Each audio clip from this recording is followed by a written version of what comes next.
বেসরকারি উন্নয়নে সংস্থাগুলোর পদক্ষেপ বদলে যাচ্ছে বরিশালের 5টি কলোনি চিত্র। যেখানে নেই রাস্তাঘাট, ড্রেন, সেই অবহেলিত জনপদে নাগরিক অধিকার প্রতিষ্ঠায় কাজ করছে কয়েকটি সংস্থা। তাদের এই কার্যক্রমে নগরীর অবহেলিত মানুষদের আর্থসামাজিক প্রেক্ষাপটও উন্নত হচ্ছে। বরিশাল থেকে শেখ শামীমের তথ্যে তানজিদ ভুঁইয়ার রিপোর্ট।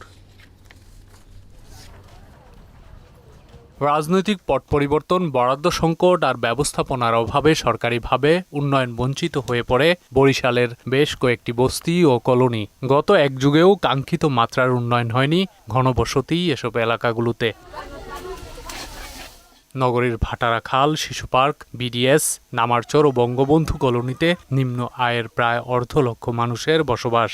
গত কয়েক যুগ থেকেই তারা নাগরিক সেবা থেকে বঞ্চিত।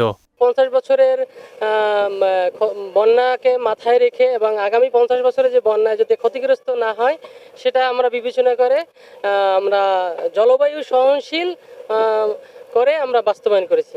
5টি কলোনিতে আমরা স্বাস্থ্যসেবা নিশ্চিত করার জন্য চিকিৎসকের মাধ্যমে চিকিৎসা সেবা, যেখানে ওয়াশ ব্লক নেই, ওয়াশ ব্লক নির্মাণ করে স্যানিটেশন ব্যবস্থা করা, নিরাপদ পানির জন্য ওয়াটার পয়েন্ট তৈরি করা এবং জলাবদ্ধতা যাতে তৈরি না হয় কলোনিগুলোতে, এর জন্য ড্রেন নির্মাণের কাজগুলো আমরা করছি।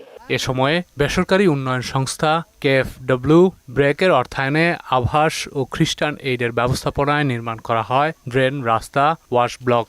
বিশুদ্ধ পানি, চিকিৎসা ও আইনি সহায়তাও নেওয়া হয় নানা পদক্ষেপ। এতে বদলে যেতে শুরু করেছে কলোনিগুলোর জীবনমান।